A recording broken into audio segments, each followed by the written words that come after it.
Hey everyone, Big Markets Think Simple here. Quick question, how many times did you use Google today?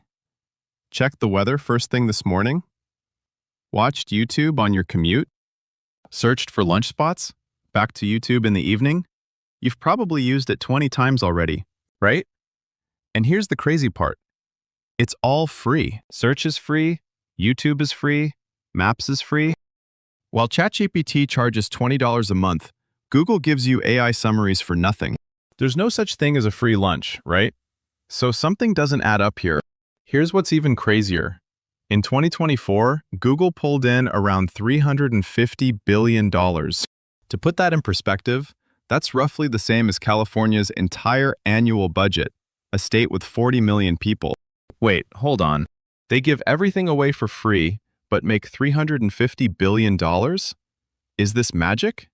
Nope, it's a system. Google has built a structure where, even though you never pay them directly, they're still creating value and making money from you. Today, I'm going to completely break down the sophisticated blueprint how Google makes money when you don't pay them a single cent. By the way, this video is not investment advice. It's for educational, entertainment, and informational purposes only. I'm not a financial advisor. Please do your own research before making any investment decisions.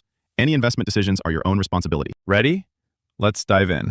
People say things like, Google's a search engine, right? It's a YouTube company. No, these days it's an AI company.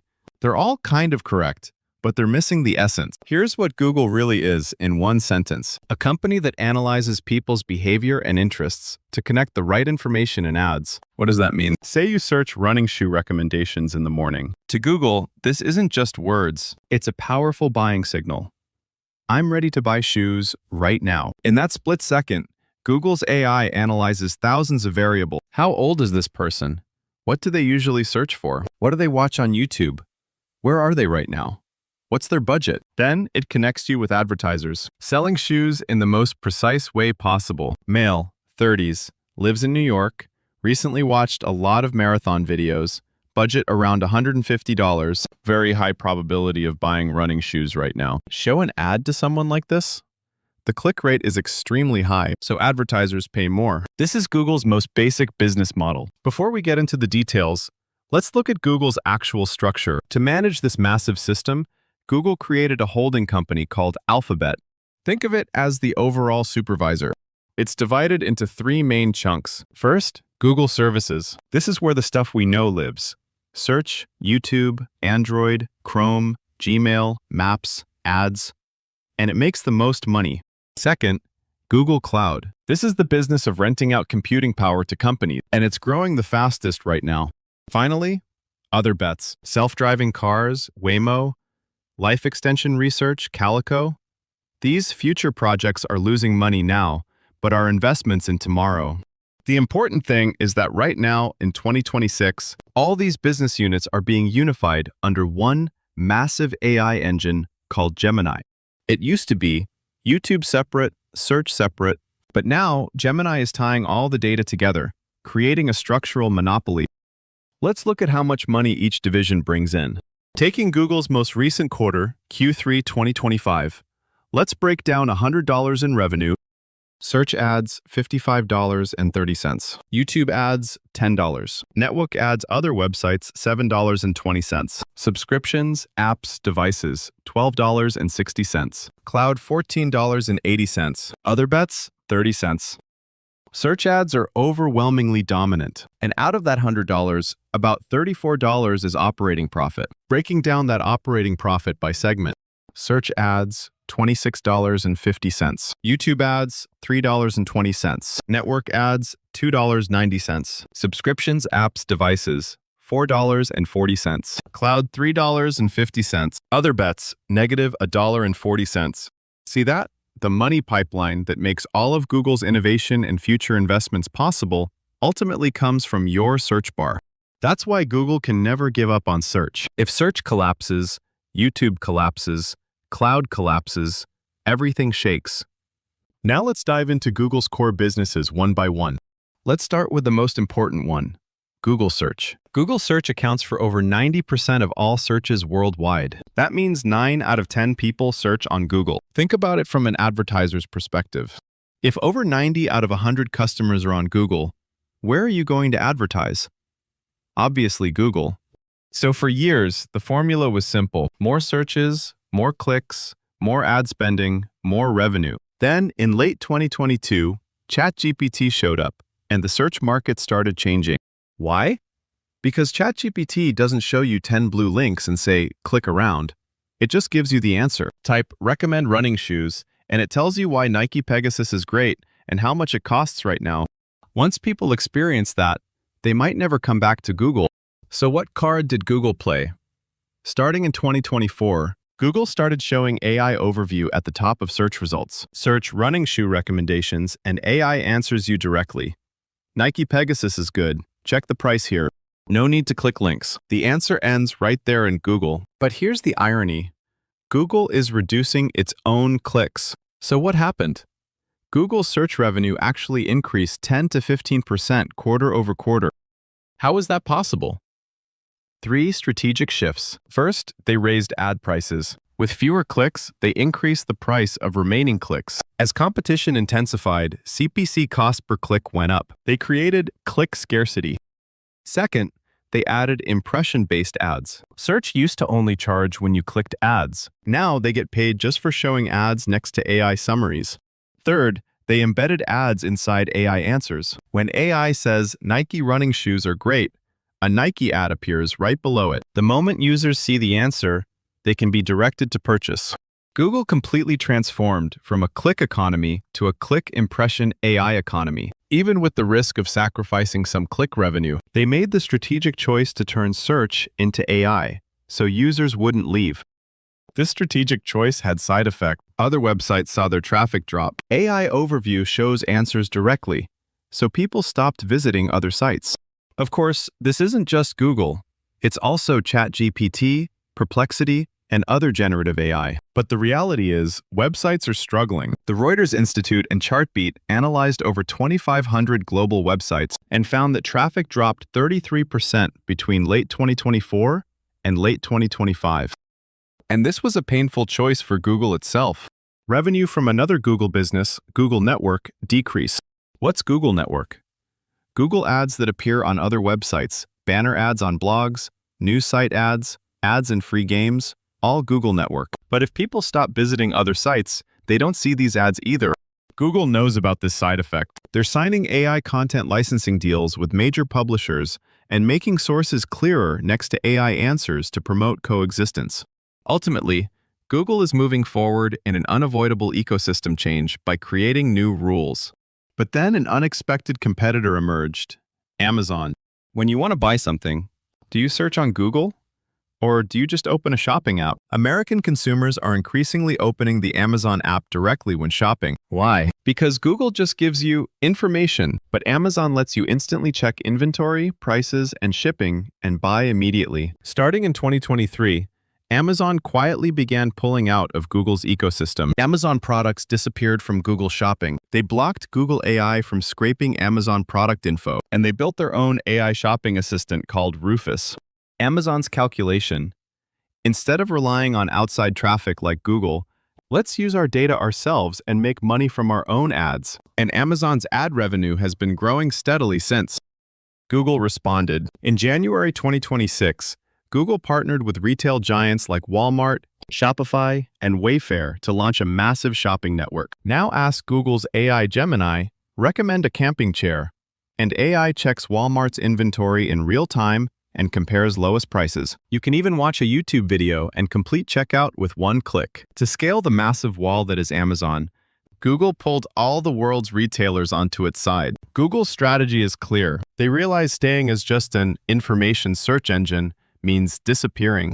Google is now evolving into a shopping empire, where shopping, payments, and delivery tracking all happen inside Google. Now let's talk about YouTube. We used to turn on the TV and flip through broadcast channels, but now we naturally tap the YouTube app. In July 2025, YouTube accounted for 13.4% of all TV viewing time in the US, surpassing Netflix at 9% to take first place. The era of traditional TV is ending, and YouTube has become the new TV standard. This is possible because of YouTube's unique structure. While Netflix spends massive capital creating content directly, YouTube has creators like me from around the world, uploading videos with their own personalities. From Google's perspective, they provide servers and technology, then share ad revenue and subscription fees to maintain this massive ecosystem. When TikTok surged aggressively, YouTube successfully defended with Shorts. But while YouTube had absolutely dominant positioning before TikTok, it's now in a strong competitive environment. That's a fact. And right now, YouTube is evolving once again through AI technology, through the Gemini AI engine. For creators, AI helps with video editing and planning to make higher quality videos. For viewers, they're introducing shoppable video, where AI automatically recognizes products in videos and connects you to purchase. And the technology that precisely analyzes user preferences to suggest the next video has become YouTube's core competitive advantage. Ultimately, YouTube is transformed beyond a simple video platform into a complex platform where ads, subscriptions, and shopping naturally connect. Beyond search and YouTube, let's look at another growth engine, Google Cloud. Simply put, cloud is a business of building giant computer warehouses on the internet and renting them to companies. Cloud is divided into three main types. Let me explain using a kitchen analogy. IaaS, Infrastructure as a Service, renting just computer functions like servers and storage. Think of it as renting land and buildings. PaaS, Platform as a Service, renting platforms for developing AI or software, like renting a place with all kitchen facilities and equipment. SaaS, Software as a Service, renting finished software, like getting food delivered instead of cooking yourself. Google has 13% market share, third behind Amazon's 30% and Microsoft's 20%. But it's growing faster than anyone right now. How well is it doing? As of Q3 2025, Google's backlog contracts they'll receive payment for is a whopping $155 billion. That's over $200 billion worth of revenue already locked in. What's more surprising, 7 out of 10 companies using Google Cloud are already using Google's AI products. As the AI era arrives, Google's computer warehouse has become so in demand they can't rent fast enough. But Google's real strength is something else.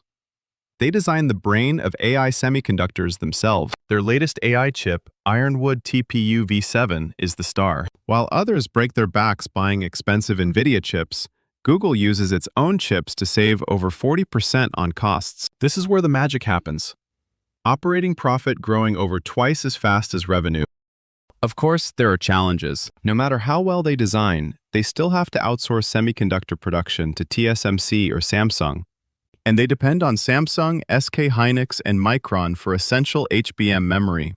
So they're not free from supply shortages.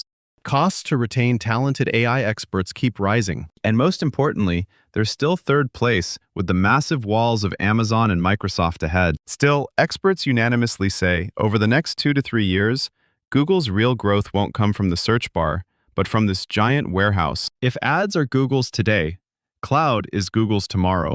So, beyond tomorrow, what future is Google dreaming of? Let's look at other bets, the innovation incubator, long-term projects for humanity's future. The most impressive achievement is in autonomous driving Waymo. In major U.S. cities, Waymo taxis driving themselves without drivers have become part of everyday scenery.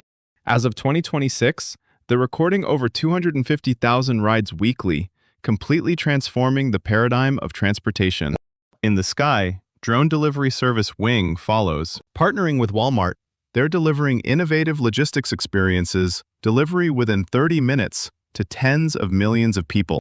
Google's gaze also extends to human life itself. Calico's aging research to unlock the secrets of life extension, and Verily's precision medicine projects using AI to predict diseases in advance. Which of these futures that Google is drawing excites you most? If there's a project you want to know more about, leave it in the comments. I'll select topics with high interest and prepare them for next time. We've looked at Google's core businesses one by one. Now let's talk about how Google as a whole operates together. The power of synergy. Have you had this experience? You search for New York travel in the morning, open YouTube at lunch, and New York vlogs are recommended. Then, in the evening, Google Maps suggests a great steakhouse. Coincidence? Nope. It's a precise map drawn by Google's AI Gemini, connecting your intentions, preferences, and location in real time. Here's what Google knows about you: what you want through search, what your tastes are through YouTube, where you are through Maps, your communication through Gmail, and how you behave through Android and Chrome. For advertisers, this isn't just a system, it's a dream map. They can deliver exactly the right hotel ad to a 30-something male dreaming of New York, precisely when he's most comfortably enjoying videos. Click rates are overwhelmingly higher than regular ads, that's why. And something that seemed impossible happened. In January 2026, Apple, the eternal rival, chose Google's Gemini as the partner for Siri and Apple Intelligence, the heart of the iPhone. Now, regardless of Android or iPhone, 99% of the world's smartphones, essentially every mobile question on Earth, goes through Google's AI. Google is thoroughly executing the strategy of never letting go of search as the starting point. So, Google services you thought were free, does it sink in now that they actually make money through ads? Let me help you experience it indirectly by imagining a daily routine. Note this is a very simple, rough scenario that differs from reality and is actually much more complex, with many privacy consent procedures, but I've simplified it for understanding. Let's start the day. Wake up at 7 a.m., search the weather ad impression 5 cents, search for a restaurant at lunch and click add 10 cents, search for work info during the day, ad impressions 20 cents, watch YouTube on your commute home, 30 cents. Search for shopping after dinner ad, 50 cents. Total Google makes about $1.15 a day from ads, roughly $1.15. Seems small? Add that up for a year, about $420 per person annually. Let's scale this up. If all 330 million Americans use it this way, that's annual revenue of about $140 billion, just from the US. Remember I said Google's total 2024 revenue was about $350 billion? Starting to see where that number comes from? We've looked at Google's entire business flow. Pretty amazing, right? To maintain this technology and competitiveness, Google pours about 14% of annual revenue, an astronomical amount, purely into research and development, preparing for tomorrow. Producing 5 Nobel Prize winners in the past 2 years shows that Google isn't just an IT company. It's an icon of innovation, breaking through humanity's technological limits. Of course, there are risks: US and European antitrust regulations, competition with countless competitors like Amazon and TikTok, an AI war with AI powerhouses like OpenAI and Tesla. But as always, Google has proven itself through competition, and in the process, our daily lives have become more convenient. Ultimately, Google has become more than a search site. It's become the most massive infrastructure platform of our era. Behind our convenient information searches and video enjoyment, a sophisticated business engine runs, where user preferences and AI technology meet, connecting to ads and commerce. I hope today's story about Google provided interesting insights. If you enjoyed this video, please subscribe, like, and turn on notifications. See you in the next one. Thanks.